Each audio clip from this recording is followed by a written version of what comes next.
Local 3, neighbors and officers are coming together for safer streets as part of National Night Out. We'll have a look at the effort to improve safety in Denver's lower downtown area. Plus, safety will be even more important as students return to school next week. A look at new tools and training coming to classrooms. Also, how Boulder County wants to use new taxes to prevent another tragic wildfire, or at least better prepare if there is a next one, as we take a live look outside from our Mile High camera this morning, because it will be hot once again. But Katie, we're also watching out for the storm chances later. We are. We're going to be seeing isolated thunderstorms pop up through the afternoon hours. A little more moisture streaming into the state for today, but right now it's mostly sunny skies. A really beautiful morning. Expecting those temperatures to climb back to the low and mid 90s this afternoon, so a very warm day ahead. The record, though, is 103, set back in 2008. Usually this time in early August, we average right around 90 degrees, so a few degrees above that for today. High 60s right now into Aurora, already seeing low to mid 70s over Boulder and Broomfield, so a really pleasant morning, and we're going to be seeing high heat over the southeastern plains, already 80 degrees in Pueblo, where triple digits are expected later on. But for your metro area planner, by noon we'll be at 90 degrees, low to mid 90s for our expected daytime highs. Clouds will increase by 4 o'clock, and we have a 40% possibility of a few of those thunderstorms rolling across the metro area. Risk of any severe weather today, though, fortunately is low, but could see some pockets of light to moderate rainfall. 95 in Denver, Akron and Lyman, triple digits down south Pueblo and La Junta, 70s and 80s into the mountains.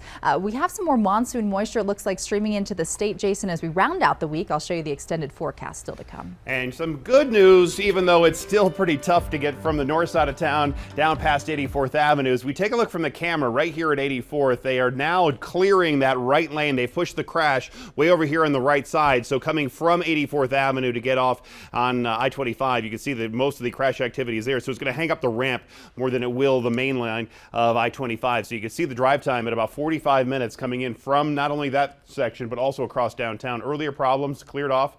Really solid stop and go traffic. A solid pocket of slow and go all the way up through Church Ranch on Highway 36 for you here this morning. The express lane could get you through there a little bit faster, but the rest of the drive on the freeways is just pretty full. We still have this construction project with a valve replacement by Denver Water. I told you about this yesterday, that started yesterday between Quebec and Monaco. Some delays in here, unfortunately, as you make your way through Glendale and East Denver.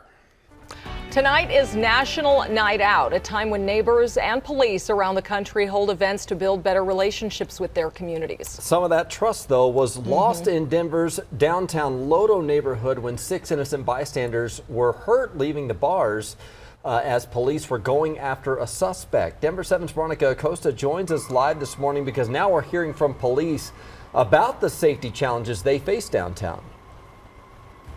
We are, and really it comes down to we all want to feel safe where we live, where we work, and where we choose to have fun as well. For many people, that happens to be that Lodo area. But after that police shooting that injured 6 innocent bystanders, you can only imagine a lot of people feeling really worried about going down to that area. And that's exactly where the Lower Downtown Neighborhood Association comes into play. They're trying to change that up. Tonight, they're going to be hosting a neighborhood safety event for National Night Out. This is an event that happens across the country, typically dedicated for community members to get to know their law enforcement agencies and the people who work in them as well. During tonight's event, community members are going to get that chance. They're going to be able to meet RTD Transit Police, firefighters, Denver police officers, as well as the department's leadership as well. DPD told us part of today's event is about starting important conversations with the community. We certainly had some challenges in the downtown core, things that we're focused on improving, and we certainly need the community's help. And so, once again, we want to continue to strengthen that partnership with members of the community throughout the city, but particularly in downtown. Responsibility that the Denver Police Department understands that we need to ensure that people feel safe coming downtown. People need to feel safe in their neighborhood, whether it's where they work or where they play or where they live. And so we understand our responsibility there. And again, I think we're up to the challenge. If you're interested in taking part in this event, it's going to be happening over at McGregor Square. It kicks off tonight at 5 in the afternoon.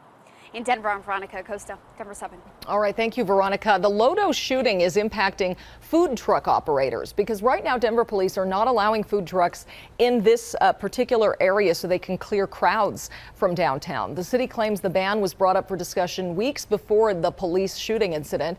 Yesterday, though, some food truck owners drove to the city-county building to protest the move. They also spoke to city councilors. They say the decision is costing them business. They have a really hard problem, but I think we misidentified the problem. Feels horrible, and as a business owner, new business, woman in business, it's just hard. It's already hard, and now we're making it even harder.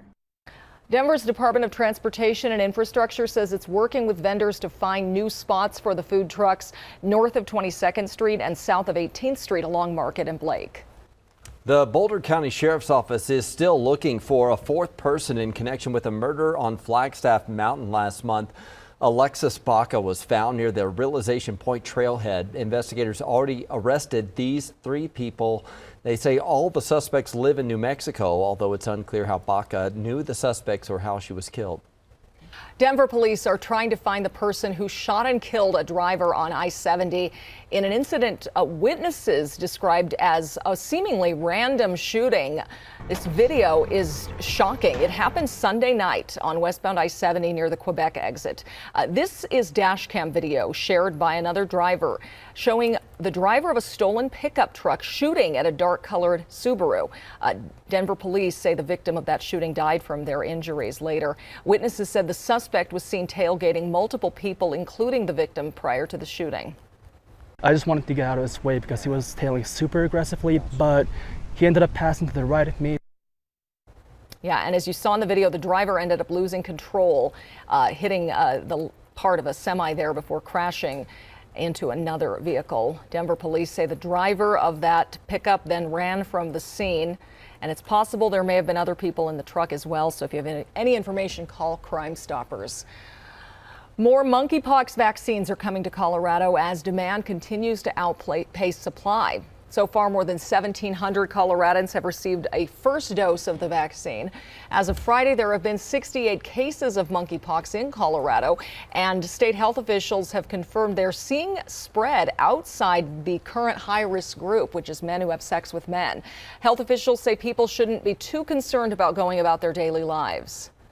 I think we want everybody to know what to look for and what this is and be aware that it's happening. But this is not COVID. It's not so contagious that, you should be worried that walking by somebody in the grocery store is going to make you sick. Right now, vaccines are only available to the high-risk group and those exposed to monkeypox. CDPHE says that could change as the science shifts.